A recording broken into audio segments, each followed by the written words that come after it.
News వాస్తవాల ప్రతిబింబం. Welcome to be news. Kakinada జిల్లా తాళ్లరేవు మండలం నీలపల్లి రామచంద్ర కాలనీలో నూతనంగా నిర్మించిన ఆలయంలో సత్తమ్మ తల్లి అమ్మవారి విగ్రహ ప్రతిష్ఠ మహోత్సవం ఘనంగా జరిగింది. కాకినాడ జిల్లా తాళ్లరేవు మండలం నీలపల్లి రామచంద్ర కాలనీలో నూతనంగా నిర్మించిన ఆలయంలో సత్తమ్మ తల్లి అమ్మవారి విగ్రహ ప్రతిష్ఠ మహోత్సవం ఘనంగా జరిగింది. ఆలయ కమిటీ ప్రతినిధుల ఆధ్వర్యంలో అమ్మవారికి విశేష పూజా కార్యక్రమాలు నిర్వహించి ఉదయం 9:14 విగ్రహ ప్రతిష్ఠ చేశారు. అనేక మంది దాతల సహకారంతో విశేష పూజా కార్యక్రమాలు, భారీ అన్న సంతర్పణ చేశారు. యానాం, జార్జిపేట, పి మల్లవరం తదితర గ్రామాలకు చెందిన అనేక మంది భక్తులు తరలివచ్చి అమ్మవారికి మొక్కుబడులు సమర్పించుకున్నారు. అమ్మవారి తీర్థ ప్రసాదాలు స్వీకరించారు.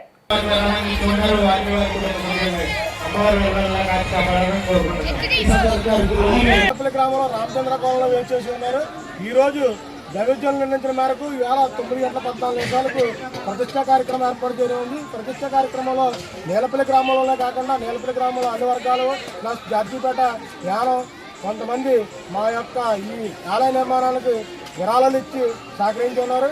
వారికి కానీ ఈరోజు మా కుటుంబాలు ఏ విధంగా అయితే ఈ అమ్మవారు చూసారో అదేవిధంగా మా విరాళాలు ఇచ్చి సహకరించిన కుటుంబాలను కూడా చూడాలని కోరుకుంటూ అందరితో సహాయ సహకారాలతో మా సంఘం యొక్క ఆధ్వర్యంలో ఈరోజు ఈ అన్న సమాధాన కార్యక్రమం కూడా ఏర్పాటు చేయడం అనేది అన్న సమాధాన కార్యక్రమం కూడా జయప్రదం చేయాలని కోరుకుంటున్నాం. దీంట్లో మా యొక్క రామచంద్ర కాలనీ, శ్రీరామ్ నగర్, అయోధ్య నగర్ విద్యార్థులు తమలో ఉన్న నైపుణ్యత ద్వారా వ్యాపారవేత్తలుగా అభివృద్ధి చెందాలి అని రాష్ట్ర నైపుణ్య అభివృద్ధి సంస్థ డైరెక్టర్ అంబటి భూలక్ష్మి కోటేశ్వరరావు పిలుపునిచ్చారు. ఎంఎస్ఎంఈ ర్యాంప్ ప్రోగ్రాం శిక్షణ తరగతుల్లో భాగంగా కోనసీమ జిల్లా ముమ్మిడివరంలో రావ్ బహదూర్ రఘుపతి వెంకటరత్నం నాయుడు మహిళా డిగ్రీ కళాశాలలో 21 రోజుల శిక్షణ తరగతులు గురువారం ముగింపు సందర్భంగా విద్యార్థులకు పలు సూచనలు ఇచ్చారు. విద్యార్థులు తమలో ఉన్న నైపుణ్యత ద్వారా వ్యాపారవేత్తలుగా అభివృద్ధి చెందాలి అని రాష్ట్ర నైపుణ్య అభివృద్ధి సంస్థ డైరెక్టర్ అంబటి భూలక్ష్మి కోటేశ్వరరావు పిలుపునిచ్చారు. ఎంఎస్ఎంఈ ర్యాంప్ ప్రోగ్రాం శిక్షణ తరగతుల్లో భాగంగా కోనసీమ జిల్లా ముమ్మిడివరంలో రావ్ బహదూర్ రఘుపతి వెంకటరత్నం నాయుడు మహిళా డిగ్రీ కళాశాలలో 21 రోజుల శిక్షణ తరగతులు గురువారం ముగింపు సందర్భంగా విద్యార్థులకు పలు సూచనలు ఇచ్చారు. చిన్న తరహా మరియు మధ్య తరహా పరిశ్రమల ఐపీఓ మాధురి మాట్లాడుతూ ప్రభుత్వం ద్వారా చిన్న పరిశ్రమలకు వచ్చే పథకాల గురించి వివరించారు. మహిళలు ఉద్యోగ రంగంలోనే కాక పారిశ్రామికంగా అభివృద్ధి చెందాలి అన్నారు. ఈ కార్యక్రమంలో Tejaswini, educational welfare society correspondent ఉద్దేశపు వెంకటేశ్వరరావు, కళాశాల కరెస్పాండెంట్ గణేష్ల బ్రహ్మానందం, ప్రిన్సిపల్ గంధం శ్రీరామ్మూర్తి, అంబటి మణికంఠ, డైరెక్టర్ జగత సురేష్ పాల్గొన్నారు. చేయాలంటే దాని ప్రాసెస్ ఏంటో తెలియదు, మనకి ఎలా స్టార్ట్ చేయాలో తెలియదు. సో ఇలాంటి స్కీమ్స్ పెట్టడం వల్ల మనకి ఎలా అప్రోచ్ అవ్వాలి, అలాగే ఎలాగ దాన్ని స్టార్ట్ చేయాలి, దాంట్లో ఉన్న థ్రెడ్స్ ఏంటి, వీక్నెస్ ఏంటి.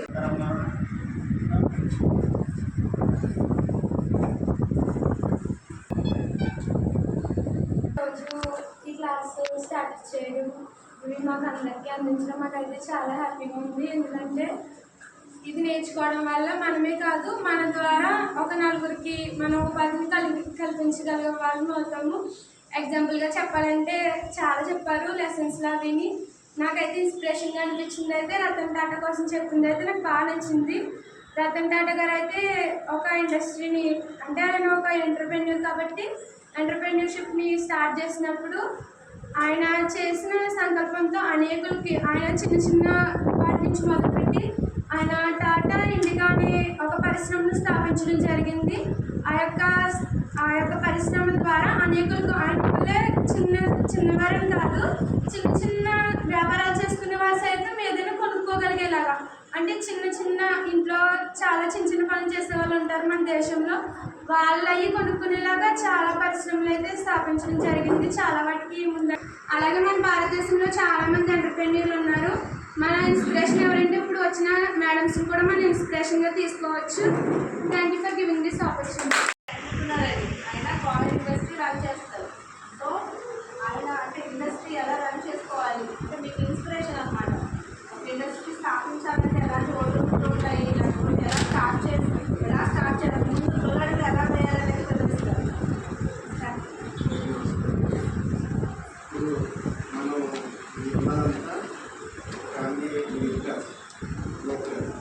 రిచ్ కాదు, మనం రిచ్ అవ్వాలని జాబ్ చేయాలి. నాకు జాబ్ మైండ్లో ఉంటుంది. అంటే మీ అందరూ ఆలోచన జాబ్ మీదే ఉంటుంది. అలా కాకుండా మీకు ఇంకో ఆపర్చునిటీ ఏంటంటే గవర్నమెంట్ నుంచి మీకు సబ్సిడీస్ వస్తాయి, మహిళలకి స్పెషల్గా వస్తాయి.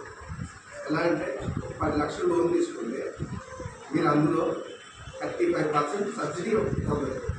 అంటే ఇంట్రెస్ట్ మినహాయించి అసల్లోనే 35% మీకు అమౌంట్ కట్ అయిపోతుంది. 10 లక్షలు లోన్ కానించి మీరు 100 రూపాయల దాకా మీరు లోన్ తీసుకోవచ్చు. బ్యాంక్స్ మీకు ఇస్తే మీరు దాన్ని అప్రోచ్ అవ్వాలి. మీరు 4 సార్లు పిలిచారు, మాట్లాడటానికే మీరు భయపడుతున్నారు. రేపు బ్యాంక్కి లోన్ ఎలా తీసుకుంటారు? అదే పెద్ద ఇష్యూ ఏం కాదు. మీకు అప్పు ఉంది, ఖచ్చితంగా మీరు యూటిలైజ్ చేసుకోవాలి. బ్యాంక్ని మీరు యూజ్ చేసుకోవాలి, గవర్నమెంట్ని యూజ్ చేసుకోవాలి. మీకు వచ్చే గవర్నమెంట్కి ఏమైతే వస్తున్నాయో లబ్ధి అవన్నీ మీరు ఉపయోగించుకోవాలి. ఇదివరకు చంద్రబాబు నాయుడు డ్వాక్రా పెట్టారు. ఫస్ట్ డ్వాక్రా అంటే ఏదో అనుకునేవారు, ప్రతి ఇంట్లో డ్వాక్రా ఉంది కదా, ఇంట్లో అందరికీ డ్వాక్రా ఉంది. అది పెద్ద ఇష్యూ ఏం కాదు, బ్యాంకులు కడతారు అనేవి. ఇప్పుడు కూడా రేపు వద్దని మీరు లోన్ తీసుకున్నారు. సపోజ్ ఆయిల్ ఇండస్ట్రీ పెట్టారు, ఆయిల్ ఇండస్ట్రీ మీరు ఫస్ట్ 10 లక్షలు తీసుకున్నారు. ఈరోజు 3 రూపాయలు 5 కోట్ల దాకా నేను లోన్ తీసుకోగలను. దానికి ఇల్లు ఉండాలి, పొలం ఉండాలి, అవన్నీ కాదు. ముందు మీలో టాలెంట్ ఉంటుంది, మీకు ఒక ఐడియా ఉండాలి. నేను ఇది చేయగలను, నాకు ఈ ఐడియా ఉంటుంది, ఈ బిజినెస్ చేయగలను.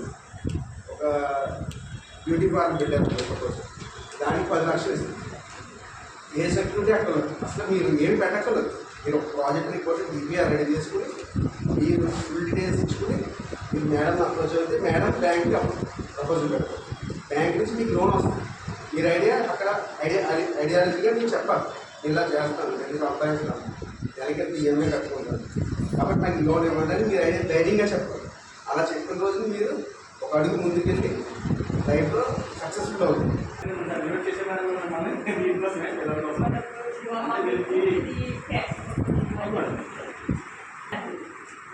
పేదల నుంచి సంపాదించాలి, నుంచి తీసుకెళ్ళచ్చు. మనం ఈ ఎంఎస్ఎంఈ ద్వారా మీరు చిన్న వ్యాపారాలు పెట్టిన తర్వాత కాలంలో మీరు మంచిగా భవిష్యత్తు నిర్మించుకోగలుగుతారు. ఇది కూడా మీరు తీసుకుని అంటే మనం జాబే కావాలి, జాబ్లోకే వెళ్ళాలి అని కాకుండా మీరు ఈ రకంగా కూడా ఆలోచించుకుని మీ భవిష్యత్తుని నిర్మించుకోవాలని ఒకసారి మన దగ్గర కూడా మిమ్మల్ని నిర్దేశించి దానికి చెప్పాలని, మీకు ఇన్ఫర్మేషన్ ఇవ్వాలని నాకు అనిపిస్తుంది. ఆయన కూడా ఈ విషయాన్ని మీతో షేర్ చేసుకుంటారమ్మా. సరే.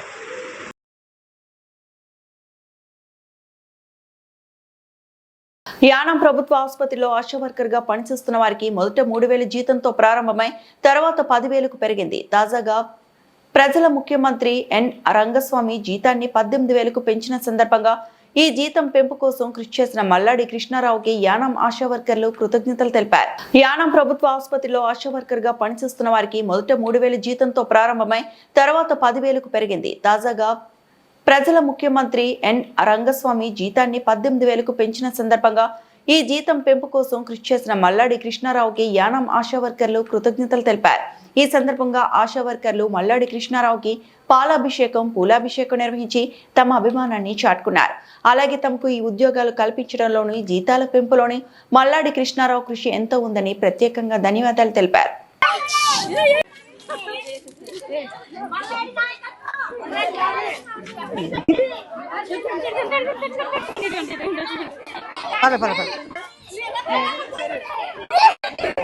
యానం ఆశా వర్కర్లు అందరి తరపున ముఖ్యమంత్రి రంగస్వామి గారికి హృదయపూర్వక మా ధన్యవాదాలు తెలుపుతున్నామండి.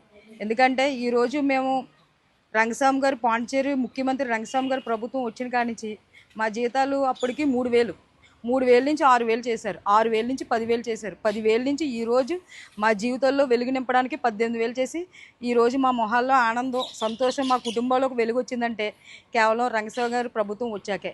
రంగస్వామి గారికి మా జీవితాంతం మేము రుణపడి ఉంటాం అందరం. అసలు పుట్టుక కారణం తల్లి అంటారు, అలాగే మా బ్రతుకు కారణం, మాకు ఒక ఐడెంటిటీ కారణం శ్రీ మల్లాడి కృష్ణారావు గారు. ఆయన లేకపోతే మేము లేనేలేము. ఆయన వల్లే మాకు గుర్తింపు. కరోనాలో మేము చేసిన సేవకి మమ్మల్ని కూడా ప్రజలు గుర్తించి మమ్మల్ని ఎంతో ఆదరిస్తున్నారు అందరూ కూడా. దీని అంతటికీ కారణం శ్రీ మల్లాడి కృష్ణారావు గారు. ఆయన లేకపోతేనే మేము లేనేలేము. అలాగే మా ప్రతి సమస్యనే, మా సమస్య కుటుంబంలో సమస్య తండ్రి ఎలా తీరుస్తాడో మా ఉద్యోగాల్లోకి వచ్చే ప్రతి సమస్యను కూడా మల్లాడి కృష్ణారావు గారే తీరుస్తారు. అలాగే మా ప్రతి సమస్యను తీసుకెళ్ళి మా జీతాలు పెంపుదలకి ముఖ్య కారణమైన శ్రీ మల్లాడి కృష్ణారావు గారికి మా ఆశా వర్కర్లు అందరి తరపున ధన్యవాదాలు. అలాగే మేము ఆయన కుటుంబానికి వాళ్ళకి జీవితాంతం రుణపడి ఉంటాం. మా ఆశా వర్కర్లు 38 తరపున హృదయపూర్వక ధన్యవాదములు నిజంగా. అలాగే మన గురువు గారైన మల్లాడి కృష్ణారావు గారికి నిజంగా చేతులెత్తి నమస్కారం చేస్తున్నాను. నిజంగా చాలా చాలా హృదయపూర్వక నమస్కారాలు తెలియజేస్తున్నాను. అంతేకాకుండా మన రంగస్వామి కూడా మన గురించి చాలా ప్రయత్నించారు. మన బాధ్యతలు మన కుటుంబాల యొక్క ఎంత ఇబ్బందిగా పడుతున్నామని ఆలోచించుకొని నా గురించి ఆలోచించి ఆయన ఫస్ట్ నాకు ఉద్యోగం ఇచ్చింది మన కృష్ణారావు గారే. ఆయన ఎప్పుడు ప్రతి ఒక్కరి గురించి ఆయన సమస్యగానే ఇచ్చేసుకుంటారు. మన కుటుంబ సమస్య అంటే ఆయన సమస్య అని. రంగస్వామి గారికి కృష్ణారావు గారికి ప్రత్యేకమైన కృతజ్ఞతలు. మా ఫైల్ స్టార్ట్ ఈ 18,000 ఫైలు మొదలుపెట్టిన దగ్గర నుంచి పాండిచేరిలో కానీ యానంలో కానీ ఈ ఫైల్ విషయమై ఎవరు ముందుకు రాలేదండి. ఈవెన్ పాండిచేరిలో తమిళ వాళ్ళు కూడా మా ఫైల్ పట్టుకుని మా ఆశా వర్కర్లు వాళ్ళ దగ్గర ఉన్న పట్టుకుని వాళ్ళు పార్లమెంట్కి వెళ్ళినా సరే వాళ్ళు ఎవ్వలే లోపలికి రానిచ్చేవారు కాదండి. అసలు వాళ్ళు మార్నింగ్ 9 గంటలకు వెళ్తే మధ్యాహ్నం 4-5 అయిపోయే వరకు బయట నిలబెట్టేసేవారు. మళ్ళీ మాకు ఫోన్ చేసి అక్కడ ఆశా వర్కర్లు ఫోన్ చేసి ఇలాగ మమ్మల్ని బయట ఉంచేశారు, మల్లాడి సార్ ఒకసారి ఫోన్ చేస్తే మమ్మల్ని లోపలికి పంపిస్తారు, మా ఫైల్ ఎక్కడ ఉందో కూడా మాకు తెలియట్లేదు, మల్లాడి సార్ ఒక మాట చెప్తే ఇక్కడ పని అవుతుంది అనేసి అక్కడ ఏంటి సీఎం ఉన్న ఒక నియోజకవర్గంలో అక్కడ ఆశా వర్కర్లు కృష్ణారావు గారికి ఫోన్ చేస్తే కృష్ణారావు గారు ఎక్కడి నుంచి పాండిచేరి ఫోన్ చేస్తే అప్పుడు వాళ్ళ లోపలికి పంపించడం, వాళ్ళు మాట్లాడడం, అక్కడి నుంచి సిఎస్కి వెళ్ళడం, అక్కడి నుంచి గవర్నర్ దగ్గరికి మళ్ళీ గవర్నర్ దగ్గరికి వెళ్ళిన ఫైల్ మళ్ళీ వెనక్కి రావడం, అందరికి అయిపోయి మాతో మొదలుపెట్టిన ఫైల్స్ అందరికీ 70% అందరికి అయిపోయి మా ఫైల్ మళ్ళీ వెనక్కి వచ్చేసిన ఫైలు 18,000కి ఇష్యూ చేసిన జీవో ఒక 2 years బ్యాక్ అది మళ్ళీ తక్కువ బడ్జెట్కి పెడితే సార్ ఇక్కడ మళ్ళీ మాతో నేను మాట్లాడతాను మీకు 18,000 అయ్యేలాగే నేను మాట్లాడతాను అనేసి మాకు 2 weeks బ్యాక్ చెప్పారు. మీకు 1 weekలో మీకు వస్తుంది మళ్ళీ అని చెప్పారు సార్. అలాగే గవర్నర్ దగ్గర కూర్చొని ఎవ్వరు యానంలో కానీ పాండిచేరిలో కానీ ఏ రాజకీయ నాయకుడు మా ఆశా వర్కర్ విషయంలో ఏ రాజకీయ నాయకుడు ఎవ్వరు మాకు హెల్ప్ చేయలేదు. ఈవెన్ మేము కూడా ఏ రాజకీయ నాయకుడి దగ్గరికి వెళ్ళలేదు. యానం ఆశా వర్కర్ అని పేరు చెప్పి ఈ యానంలో ఏ ఆశా వర్కరు ఇంకో రాజకీయ నాయకుడి దగ్గరికి వెళ్ళలేదు. వాళ్ళు మల్లాడి కృష్ణారావు గారిని పట్టుకునే ఉన్నా. ఎందుకంటే మాకు ఆయనే చేస్తాడు, ఏ కష్టం వచ్చినా ఏమొచ్చినా, ఇది చిన్నదైనా పెద్దదైనా సరే. కాకినాడ జిల్లా తాళ్లరేవు మండలం తాళ్లరేవులో వైఎస్ఆర్సీపీ 16వ ఆవిర్భావ దినోత్సవ వేడుకలు ఘనంగా జరిగాయి. కాకినాడ జిల్లా తాళ్లరేవు మండలం తాళ్లరేవులో వైఎస్ఆర్సీపీ 16వ ఆవిర్భావ దినోత్సవ వేడుకలు ఘనంగా జరిగాయి. పార్టీ మండల అధ్యక్షుడు కాదా గోవింద్ కుమార్ అధ్యక్షతన జరిగిన ఈ కార్యక్రమానికి పార్టీ రాష్ట్ర నాయకులు దొమ్మిటి శామ్యూల్ సాగర్, చింతలపాటి శ్రీనివాసరాజు, ఉంగరాల సంతోష్ ముఖ్య అతిథులుగా హాజరయ్యారు. ఈ సందర్భంగా భారీ కేక్ ను కట్ చేసి సంబరాలు జరుపుకున్నారు.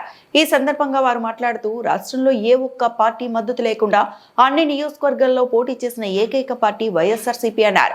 రాష్ట్ర అభివృద్ధి, ప్రజా సంక్షేమమే ధ్యేయంగా మాజీ ముఖ్యమంత్రి వైఎస్ జగన్మోహన్ రెడ్డి పార్టీని నడిపిస్తున్నారని తెలిపారు. ఈ కార్యక్రమంలో వైఎస్ఆర్సీపీ ప్రజాప్రతినిధులు, నాయకులు, కార్యకర్తలు, అభిమానులు పెద్ద సంఖ్యలో పెద్ద ఎత్తున పాల్గొన్నారు.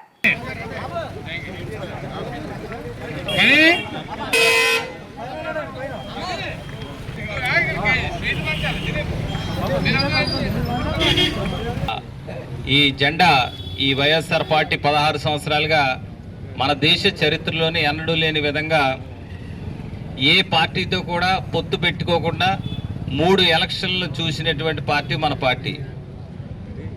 ఈ భారతదేశంలో చిన్న చిన్నగా పెద్ద ఏ పార్టీ అయినా పొత్తులు పెట్టుకునే రాజకీయాల్లో ఎలక్షన్లో పోటీ చేయడం జరిగింది.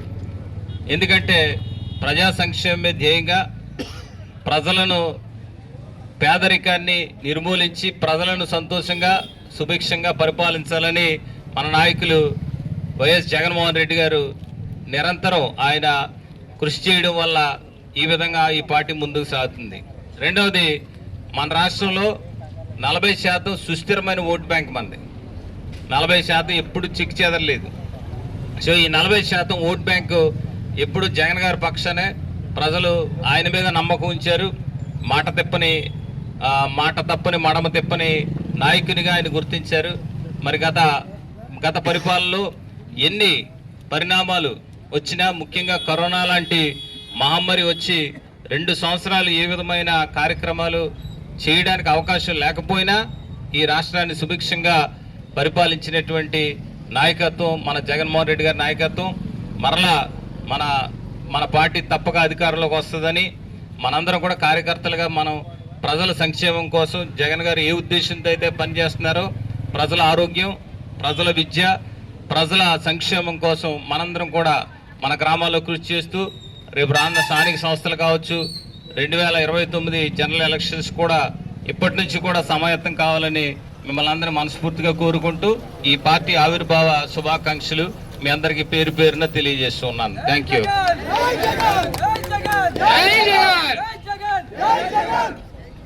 స్వాగతం, సుస్వాగతం. ఈరోజు పార్టీ ఎంతో పటిష్టంగా నడుస్తుంది అంటే దానికి స్థాపించిన వ్యక్తి అంత పటిష్టంగా ఉన్నాడని మన లెక్క. ఈరోజు ఈ పార్టీ ఆవిర్భవించబోయి ఉండుంటే ఈ పేద ప్రజలు ఎంత నష్టపోతారో అన్నది ఈవేళ ప్రజలందరికీ తెలుసున్న విషయమే. ఇంచేదంటే గతంలో అందరూ కూడా కళ్ళబుల్లు కబుర్లు చెప్పిన వాళ్ళే కదా తప్ప ప్రజల శ్రేయస్సు కోరి ప్రజల సంక్షేమం కోరిన ఏకైక నాయకుడు మన ప్రీతమ మాజీ ముఖ్యమంత్రి వర్యులు, మన పార్టీ అధ్యక్షులైనటువంటి శ్రీ జగన్మోహన్ రెడ్డి గారికి ప్రత్యేక ధన్యవాదాలు తెలియజేస్తున్నా. ఈ కార్యక్రమాన్ని ఉద్దేశించి నర్సాపురంలో ఖాళీ బిందెలతో నిరసన. సరిపల్లి పద్మశ్రీ కాలనీలో నెలకొన్న తాగునీటి సమస్యపై సిపిఎం ఆధ్వర్యంలో గురువారం నిరసన వ్యక్తమైంది. నర్సాపురంలో ఖాళీ బిందెలతో నిరసన. సరిపల్లి పద్మశ్రీ కాలనీలో నెలకొన్న తాగునీటి సమస్యపై సిపిఎం ఆధ్వర్యంలో గురువారం నిరసన వ్యక్తమైంది. ప్రజా చైతన్య పాదయాత్రలో భాగంగా కాలనీకి చేరుకున్న బృందానికి మహిళలు తమ గోడును విన్నవించారు. అధికారుల నిర్లక్ష్యాన్ని నిరసిస్తూ రోడ్డుపై ఖాళీ బిందెలతో కూర్చొని ఆందోళన చేపట్టారు. తక్షణమే నీటి సమస్యను పరిష్కరించి కాలనీవాసులను ఆదుకోవాలని సిపిఎం నాయకులు ప్రభుత్వాన్ని డిమాండ్ చేశారు.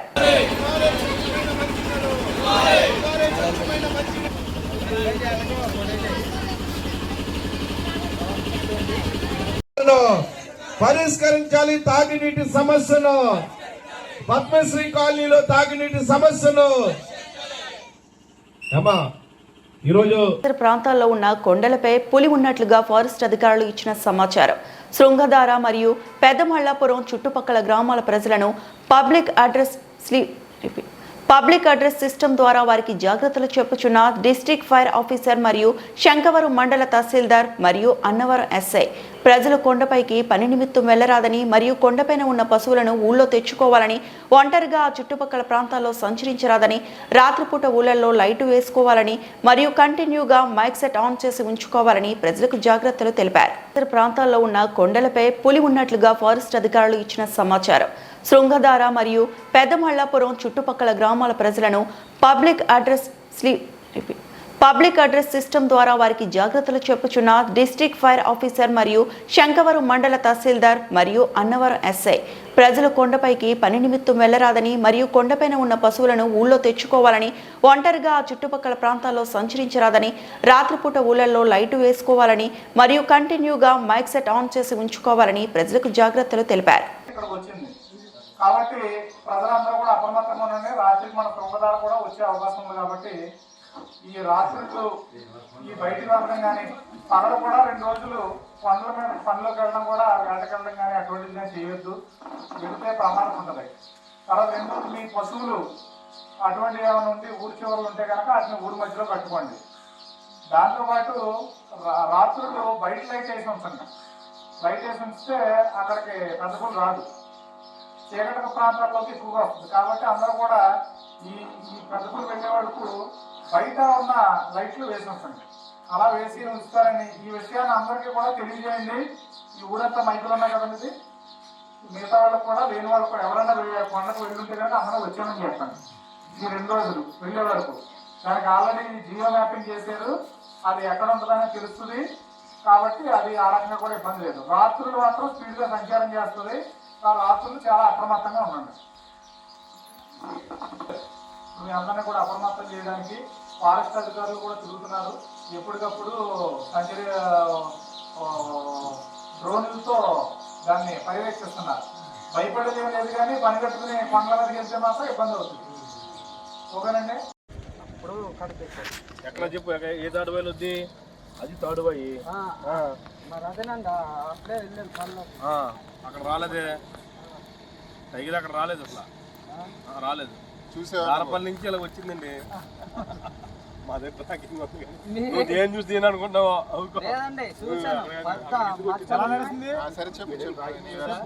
పెద్ద మచ్చలు ఉన్నాయి, ఇలా నడుస్తుందండి. ఇలాగా ఎక్కడ కిందకు వచ్చి దిగిందా? కిందకు వచ్చి లొద్దు దూరిందండి. నీతో పాటు ఇంకెవరు లేరా? నాతో పాటు కుర్రోడు ఉన్నాడండి. అతను డాడీ ఇది చూడు చూడు చూడు అన్న వదిలో పామాయిల తోట దిగేసింది. పామాయిల తోట దిగిందా? ఎక్కడ పామాయిల తోట? లొద్దులో ఉన్నారు కదండి. ఏ టైంకి? 8:30 సో మనకి ఆల్రెడీ అప్డేట్ ఉన్నాయి. ఈ వార్తలు ఇంతటితో సమాప్తం.